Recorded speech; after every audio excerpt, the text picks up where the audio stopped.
I'm Roland Lesterlin, the game director for Just Cause 3, and welcome to the beautiful Mediterranean island chain of Medici.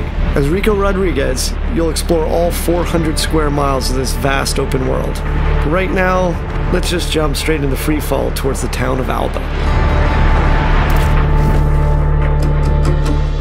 At Avalanche Studios, we love building huge sandbox worlds, and everything you see here on the screen you can travel to. The hills, the mountains, the beaches, you name it, what you see, you can go straight to it. The story behind Medici is that it's being held under the brutal control of the dictator General Di Ravello.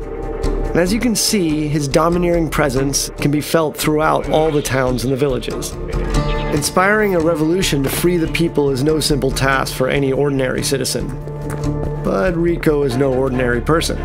With his unique tools of destruction and large arsenal of weaponry, it's entirely up to you on how you want to free the people. It can all start with toppling one of the classic symbols of General Di Ravello's rule.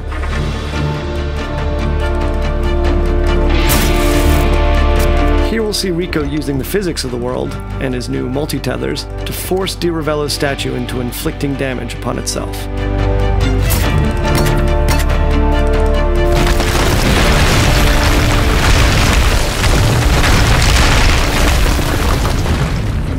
Alright, so with the statue destroyed and Di Ravello's tyrannous grip on the town of Alba no longer quite so tight, let's have a look at Rico's new upgraded grapple.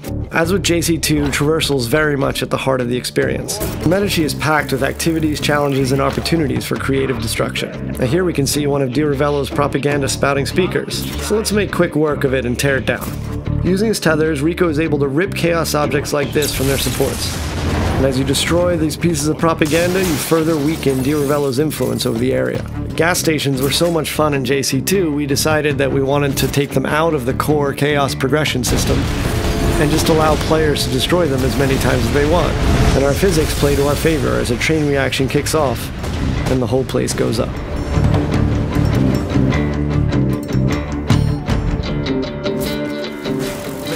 Let's take advantage of Rico's brand new wingsuit, which completes Rico's set of aerial abilities alongside the grapple and parachute. As you can see here, the sense of speed with the wingsuit deployed is unparalleled, and with the right terrain we can cover huge distances very quickly. Just as with the parachute, Rico can use his grapple to pull himself along, thus giving him an additional speed boost, and have tons of fun doing it. Let's apply a little out-of-the-box thinking with one of the many airborne vehicles in the game. Rico can fly anything, so hijacking this jet really isn't an issue. And this might be a multi-million-dollar military plane, but in Rico's hands, it's a very big and expensive bullet. Alright, so we've blown up the refinery and we've seen the cascade of destruction. Now let's take to the roads in a souped-up sports car. In Just Cause 3, there are over 80 different air, land, and sea vehicles for you to drive, crash, do whatever you want with. Our driving model has been completely overhauled since Just Cause 2, giving players more control over the vehicles themselves, as well as increasing their destructibility. And of course, there are numerous race challenges for you to play that will allow you to unlock vehicle-based mods to improve your rides. We're not a racing game, so going off-road in our world can be lots of fun. Our state-of-the-art destruction extends even to vegetation, so if you're under heat trying to get away from people, you can plow through fields of sunflowers and lavender fields, even through bushes and trees. So we'll stop here. Thought I'd give you an opportunity to blow up something truly massive. I guess we're going man versus bridge with our super powerful Hydra missiles and see what kind of damage we can cause. Shooting out the supports will result in the bridge destroying in tons of different ways. And this means you can come up with your own great action moments. And that's the core of the sandbox experience.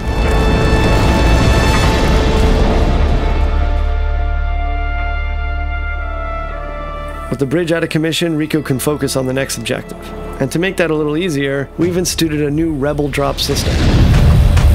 The Rebel Drop system allows Rico to order weapons and vehicles at a moment's notice via airdrop. This beautiful and peaceful flight offers us another opportunity to show off a new feature, and that's our new stunting system. So we moved away from the specific authored points on vehicles from JC2 and allowed the player total freedom on top. So if you jump out onto the plane, you can actually walk around the plane wings themselves. And of course, the plane itself can be used as a means of destruction. Maybe we should get off the plane first.